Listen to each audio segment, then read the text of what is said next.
Remember when we used to stand in line for the latest releases? I'm here for the PlayStation 2. Let's go back. Tamagotchi, the of Y2K.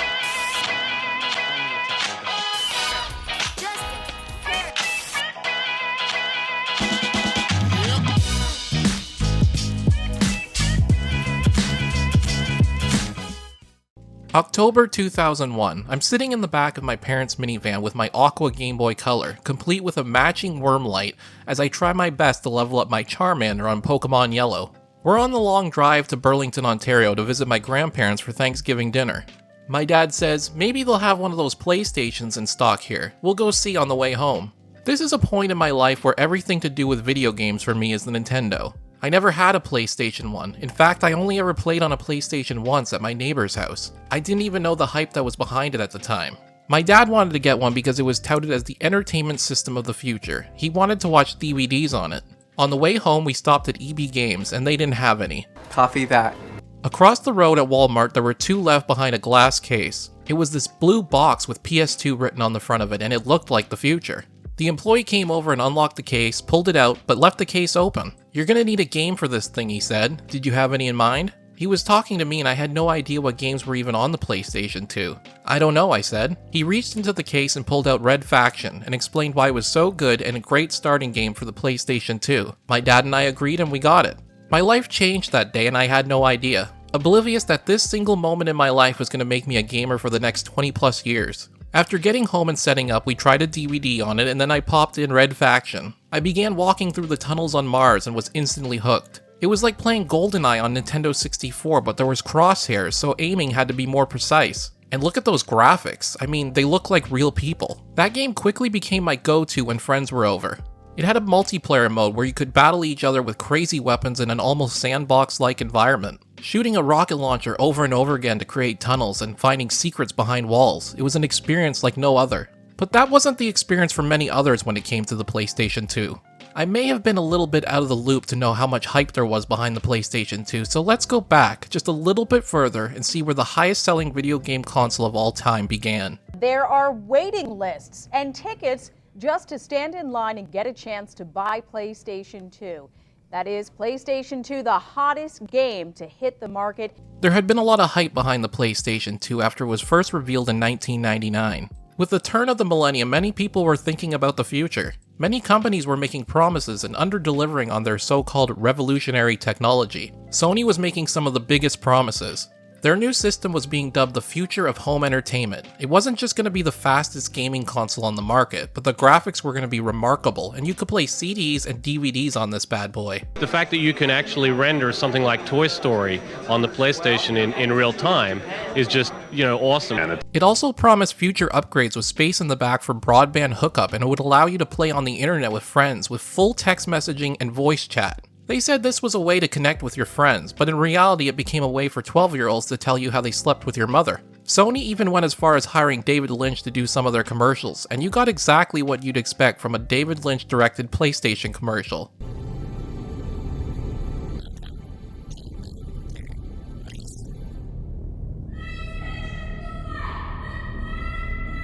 A quick sidebar, but I was watching a bunch of clips before writing this and I came across this clip talking about Dolly the sheep and cloning humans. And apparently there was one of these machines in San Diego that was a revolutionary human cloning machine that could put you in the game. It's illegal to clone humans, unless it's for games.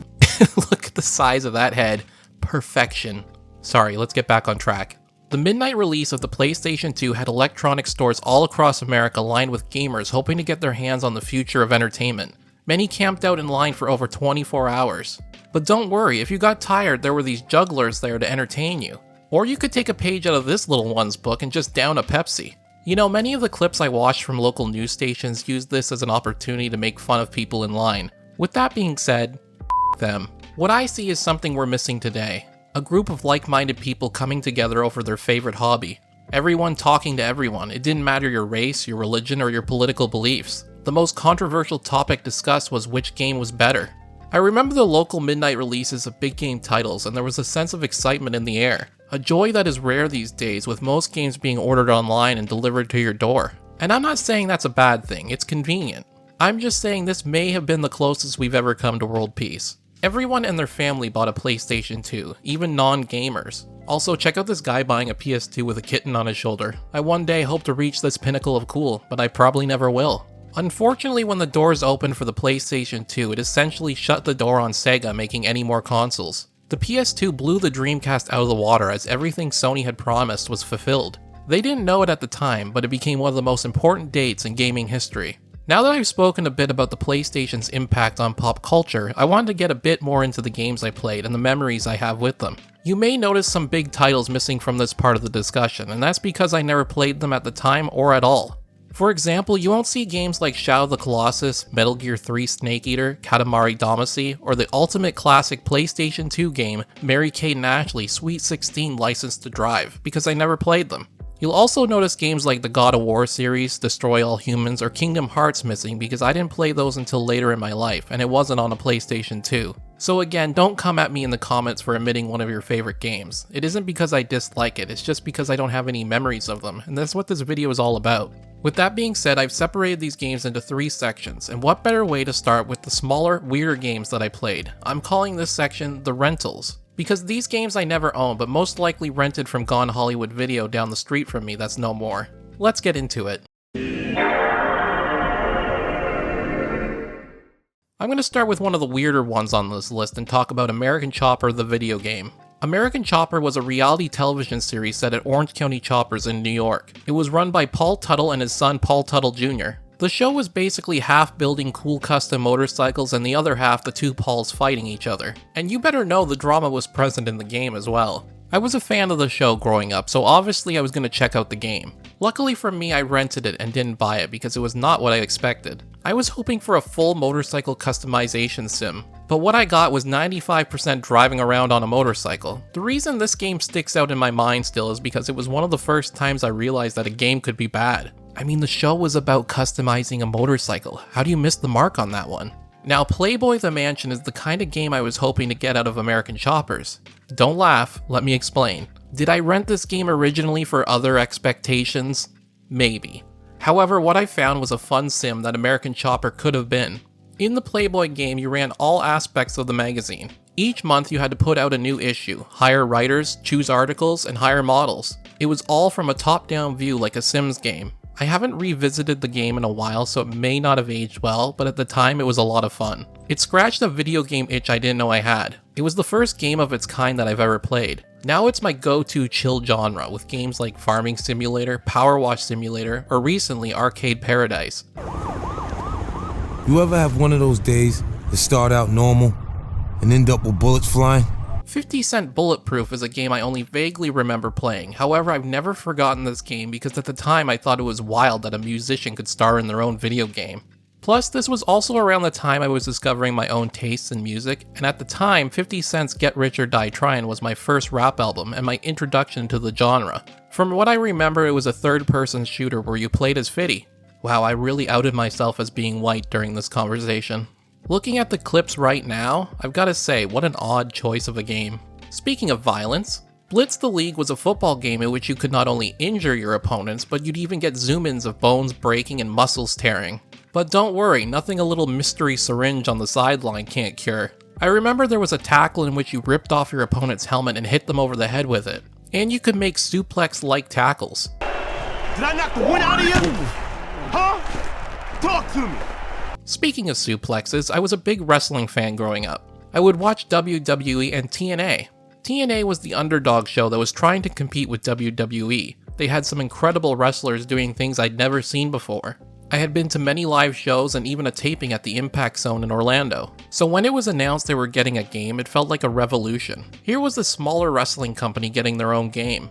Unfortunately, I do remember it not being great, with the limited roster of wrestlers feeling years behind the WWE games. But at the time, it was a triumphant moment for the company.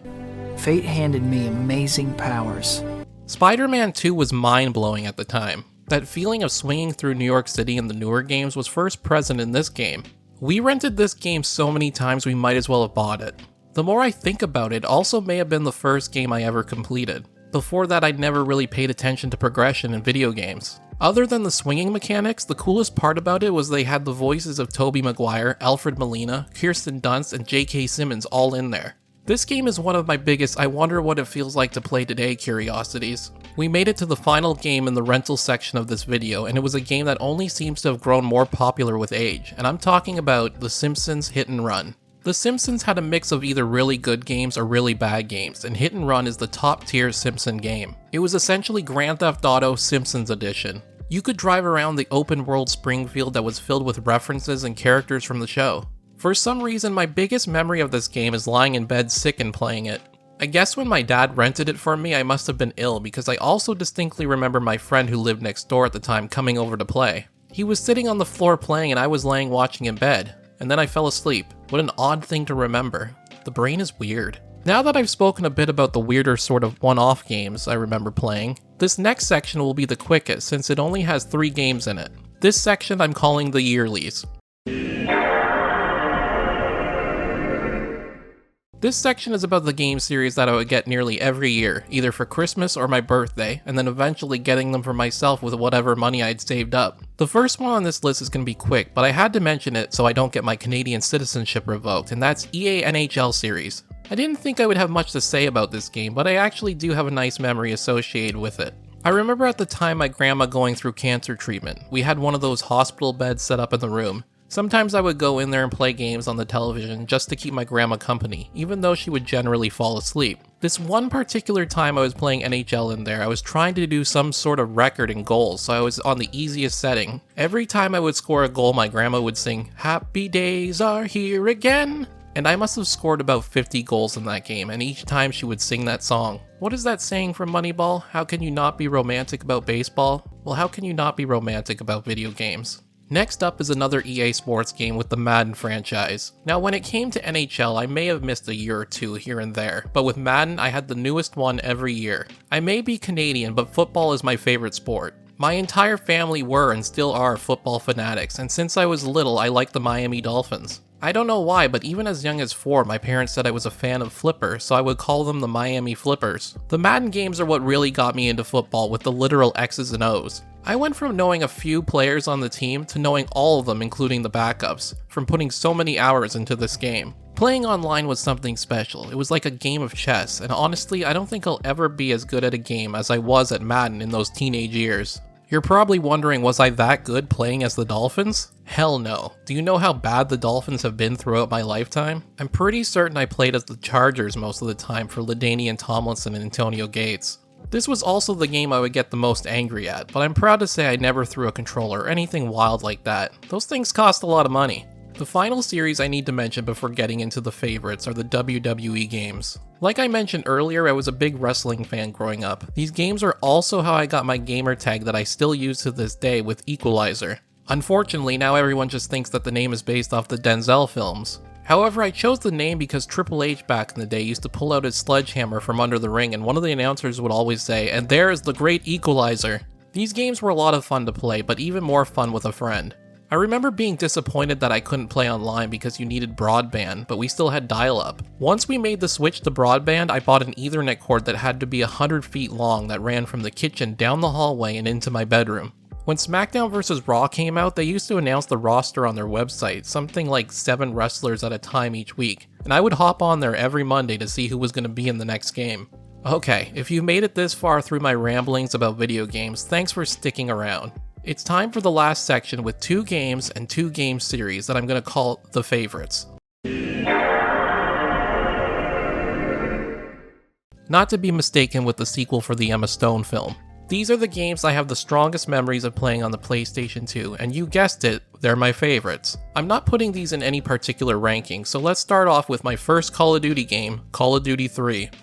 Growing up, the Call of Duty franchise may be the game series I put the most time into, even more so than Madden, and it all started with COD 3. I may be misremembering, but I don't think I ever touched the campaign on this game. It was all about multiplayer, and this was before they had rankings, but that didn't stop some of us. My friends and I created a clan for this game, complete with a blogger link to our latest games, our online record against other clans, and a little bit of a bio on each of us. Were we pros? Absolutely not. But at that point, many people were doing the same thing. You could go to a database of Call of Duty clans and challenge others, usually in 2 versus 2 games, and the best out of 3 matches would win. This was all the work we had to do for a feature that would become a mainstay for the franchise. And forget about microphones, we didn't have them. If we had a match against another clan, we'd pick up the phone and call each other, staying on the line while we played because that sort of communication gave you a great advantage in the game. It was also how I discovered you could make three-way phone calls. It's crazy to think that something that had such a chokehold on my weeknights and weekends that I haven't played a Call of Duty in nearly, probably 10 years.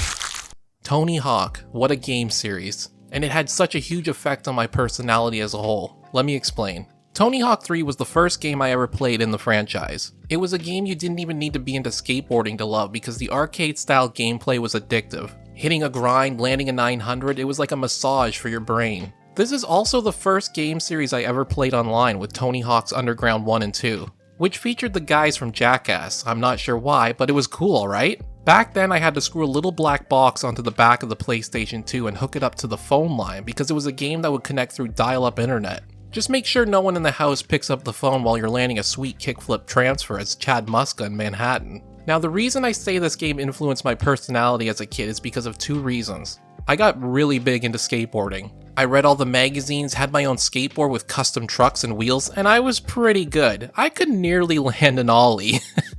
I started dressing like a skater with the hoodie and cargo shorts look being my go-to. The other thing the Tony Hawk series did for me was influence my taste in music. The first time I'd ever heard The Doors, Johnny Cash, the Ramones, and the Red Hot Chili Peppers, to name just a few, were in these games. I would argue the Tony Hawk franchise has the best soundtracks of any video game. Honestly, there's so much I can discuss about these games that it warrants a future video, but for now I'll wrap up my discussion on it by saying I'm ready to hop back on the board because I've already pre-ordered Tony Hawk 3 and 4 for PlayStation 5.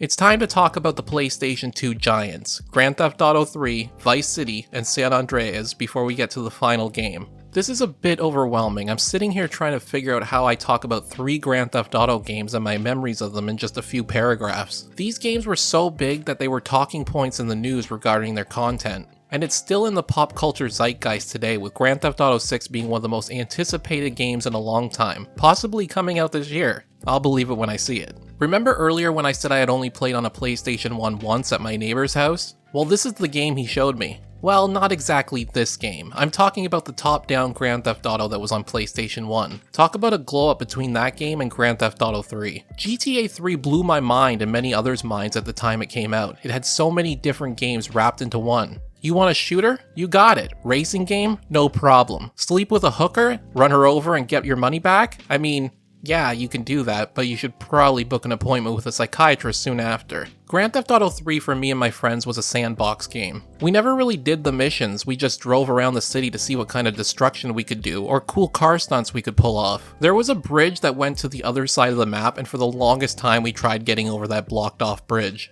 If only we had known we could just play the missions, progress a bit further, and then we'd have full access to the map. The wildest part was some of the buildings you could go inside. I know it sounds silly to say today, but back then this was revolutionary. With Vice City being moved to Miami in an 80s theme and drawing closely to Scarface, this was around the time I started actually playing Grand Theft Auto, completing missions and really getting into the story. Great soundtrack too, by the way. I miss my nights at the Malibu Club. You never knew if it would end peacefully or end with you outside smacking someone with a Can I say I better bleep it just in case. Finally, San Andreas was by far the best out of the 3 games. It took all the small details to a different level. You even had to stay fit or your character would get fat. To this day, the Grove Street family is the only gang I'll ever be loyal to. Again, there's so much I could say about these games, but we need to wrap it up before I lose the entire audience. The final game I'm going to talk about for the PlayStation 2 is Guitar Hero because it's a great way to bookend this video. The reason being this was another craze that swept across the world. I knew people who weren't even into video games but still had Guitar Hero.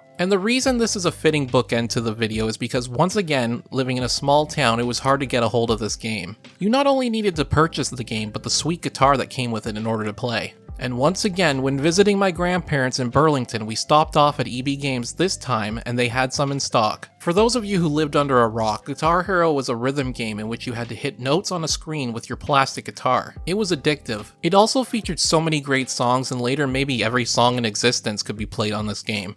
Okay, maybe not that many, but you get what I mean. I recently found my old guitar under the stairs, and unfortunately the battery seemingly exploded inside of it, but I'm sure I'll get to play again one day. And there you have it, my little love letter to a gaming console that stayed with me for over 20 years now. My original one died way back when, but I still own a PS2 Slim. To this day, the PlayStation 2 is still the highest selling console of all time. If you enjoyed this video, be sure to like and subscribe. And be sure to join the Remember When Discord. The link is in the description below. And remember, for every like this video receives, it will go to the prostitute's medical bill that you ran over when you were 12. Bye everyone.